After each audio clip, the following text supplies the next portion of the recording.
What's going on, everybody? Long time no see. I know I've been a little MIA for the past few months. Like I said in my previous video, when I was in Okinawa, I was going to be doing some work training for a few months. So fast forward till now, I'm finally back in America, and behind me, as you guys can see, I have the Evo in my garage. Super stoked. We're going to do like a little rundown today, take a look at it, but first I want to get it nice and clean, so stay tuned. Oh, it's good to be back in the Evo. Man, I waited so long to get the car back.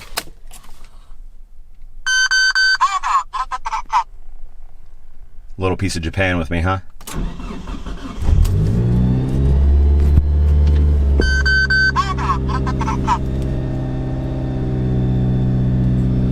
Oh, it's good to be back. I missed it so much. All right, guys, let's go ahead and take a look at the Evo in the sunlight.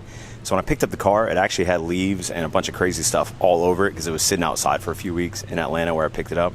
And Atlanta actually got hit by a hurricane like the day before I got there. But I took it on the highway. I had about an hour and a half drive, and it rained a little bit, so it got a lot of the exterior stuff off. But you guys can see she's pretty dirty. Nonetheless, pretty dirty. The rims, they look atrocious.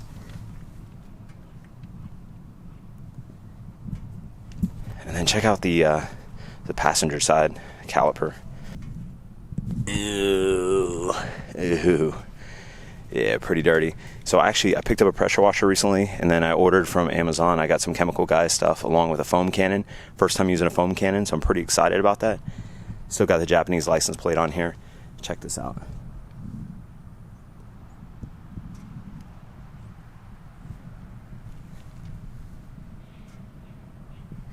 Yeah, she needs a bath. She needs a bath. But overall, I was actually really worried about getting the car transported from Japan to America. And I don't really see anything or notice anything that is too major. However, I will say, in the back, somebody deboed my ashtray. Same with the one in the front. My ashtrays are gone. I don't understand that. I don't know if somebody from the port took them, but I didn't notice until I actually got the car home. I was like overwhelmed, not overwhelmed, just super excited when I saw the car in person, and I did like a quick little rundown. I was like, just give me the keys, I want to get out of here. So now I'm going to be on the hunt for ashtrays. Not that I need them, I don't smoke.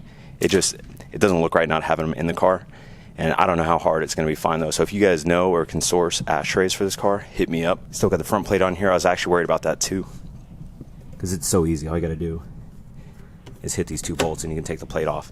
And I know these are super sought after, but the plate's on there. Happy about that, because I don't think I could have gotten that replaced. But she ran good. Hour and a half drive, about 100 miles, and no issues whatsoever. Got on boost a little bit, so she's running really good. I actually took it out the other day and just ripped it on some back road, and did a few first to fourth gear pulls. Got to tear up the streets in America a little bit. But yeah, she's running good. So I'm going to get the pressure washer out now, get the foam cannon all set up. I'll probably put the camera down, and then I'm just going to deep clean the exterior on this. And then actually, I'm going to clean the wheels first. I have some Sonax wheel cleaner.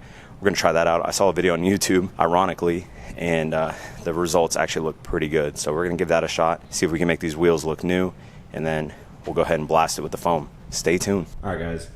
We got the pressure washer over here. Oh, by the way, it's my 2020 Tiguan, the family car. Never had a Volkswagen before, but I love this thing. 2-liter TSI, little turbocharged engine. So that is the other car. I'm gonna probably get another daily for myself. I do have the bike, the Hayabusa is here as well. Don't know what I'm doing with that exactly. Figure that out at another time. But I picked up this foam cannon, like I said, off Amazon. Tool Daily. Had pretty good reviews, and it was fairly inexpensive. So we'll go ahead and get this hooked up to the pressure washer, and we're going to fill it with a little bit of the Chemical Guys Mr. Pink Super Sud shampoo, so hopefully we get some nice foam out of that. And then for the wheels, we got Sonax wheel cleaner, and this stuff looked pretty magical, I'm not going to lie, when I saw the video on YouTube, so we'll see how good it is in person. And then Chemical Guys wash mitt and a Chemical Guys microfiber drying cloth. Pretty straightforward, pretty easy. Hopefully I'm not boring you guys, but hopefully this stuff brings the Evo back to life. So I'll go ahead and say right now, the Sonax does work like I saw on YouTube. I'm not gonna lie, I did. I sprayed it down, wiped it with a little rag kind of gently, and then just hit it with a pressure washer. And I've never seen this wheel this clean as long as I've owned the car, because I bought the car and it came with these wheels. So there's still a little bit of brake grime on there. I'm probably going to hit it again with the Sonax, maybe scrub it a little bit, try to get in there a little bit deeper. But all four wheels already look like 80% better.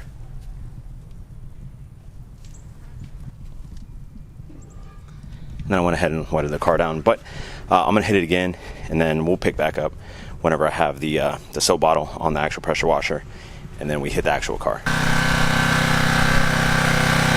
All right, the Evo has had its first official bath in America. And I'll tell you what, the foam cannon, when I first was using it, I was like, okay, there's a good amount of foam, not too bad. And then there's a little adjustment knob on top, and then if you open it up, like wide open throttle, man, it was just blasting this car with foam. But came out pretty nice. The mitt, I mean, chemical guys don't expect anything less from them. Now I just got to drive the car down, and we'll probably pull it in the garage, and then we'll go over some things on the channel, some things on the car. I have parts on the way, I have parts in the garage. And that crate, I don't know if I talked about it. Some of you guys might know what that is. And I do apologize for the garage. I literally just moved in, and in the process of getting everything organized, getting the boxes out of here and whatnot. But today I wanted to give the Evo a little TLC. So I'm gonna go ahead and dry it off, and then we'll go from there. What do you guys think?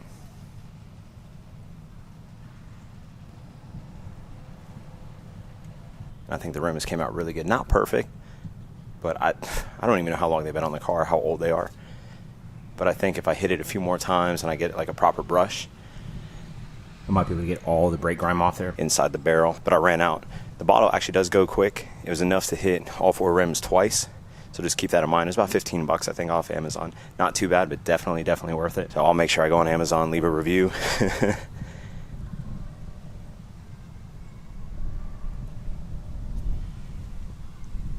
I'm going to be really sad when I have to take the Japanese license plates off.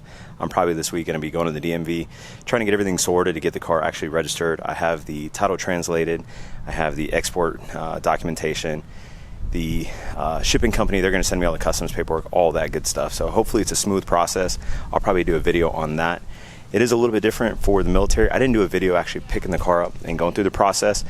Literally dropped the car off. Actually, I did power of attorney, my buddy Steve. Thank you, Steve. I appreciate it. He dropped the car off for me. They threw it on a boat. It showed up in Atlanta. I literally just showed up, showed them my ID. They gave me the keys. I did a little walk around, and I just drove it home from Atlanta with Japanese license plates on. I asked them, and they're like, yeah, you can do it. Just go ahead. And I just made sure I had insurance ahead of time on the vehicle. And if you guys have any questions about that or that process, go ahead and hit me up. I'll try to answer as best as possible, but pretty straightforward. But here it is. The Evo is in America, finally. It took long enough, but I'm so glad to finally have the car here. And honestly, I don't really plan on driving it a whole lot, if I'm going to be completely honest with you guys. I do have a 2-car garage, but like I said, I'm in the process of moving, so I got all these boxes over here. I got a lot of boxes on the inside I'm still unpacking. Once these are out the way, don't know what I'm doing with the Hayabusa. Don't know yet. We'll actually go ahead and take a look at it. Pretty funny, they actually packed it up with my couches and whatnot, and they put a little sticker on here. But they crated it up and everything. I actually helped the guys load it in, and they sealed it and all that good stuff. And it fired right up. I turned the key. I didn't think the bike was going to start. I'm not going to lie. It's been a few months, but fired up first time. I let it idle for about 5-10 minutes. So the boost is good to go. Same thing. I got a Japanese license plate on this. I also have the title translated on this one. However, it is Canadian spec, so it does have a 17-digit VIN number.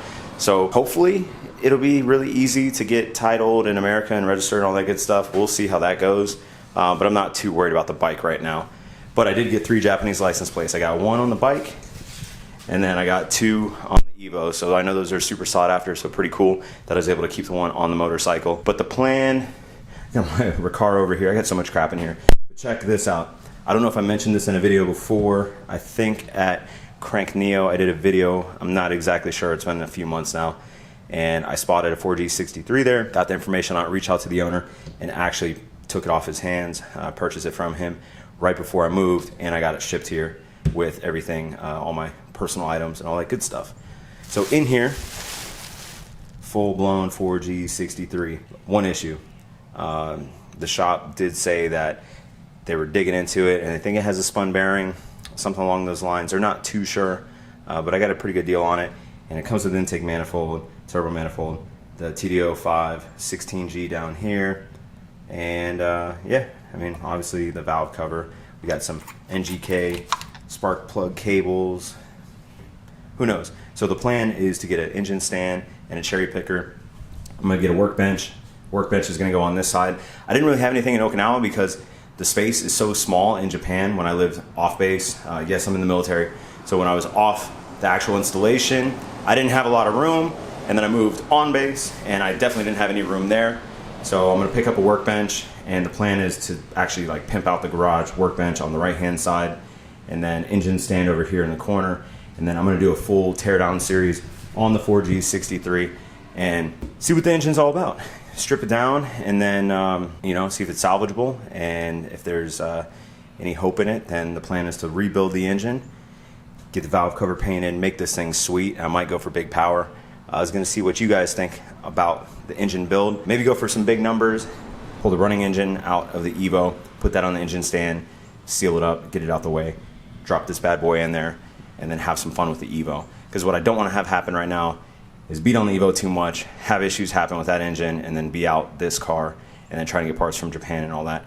So take care of the Evo for now, get the engine sorted out, and I'm not talking like a long drawn out process. I'm talking about doing this like very, very soon. First, I just got to get some essential items, and then we'll start doing the engine series. So stay tuned for that. I'm really excited. So engine, Busa, Evo. Thinking about selling the Busa and then just pumping the money from the bike into the Evo. But I know if I sell the bike, I'm going to miss riding. So I don't know. I'm so torn right now. Comment down below. Maybe you guys can help sway my decision one way or the other. But I'm thinking I can get a few thousand for the Hayabusa, and then boom, just pump it into this engine and just make a badass 4G63. I'm kind of leaning that way. I don't know. We'll figure it out. We'll go from there. Like I said, I just got here, so I'm just trying to get my life all sorted out. I got to report to my new job tomorrow, so that's going to be exciting. But I will be on a Monday through Friday schedule, so I'll have off the weekend, so I'll have a lot of time to get content for you guys. I also have my downpipe. It's actually the O2 housing downpipe in one. So planning on putting that on pretty soon. Got some goodies over here. So I got my stock Evo tails. And then the headlights, check this out. And while I was gone in Texas, I went ahead and ordered. I got some black housing headlights with the black corner lights, along with the smoked out or blacked out side marker lights. So we're gonna murder everything out. So those will go on very soon. That might be the next video, maybe next weekend when I get some time. And then I'll pull the OEM headlights off along with the amber side markers here.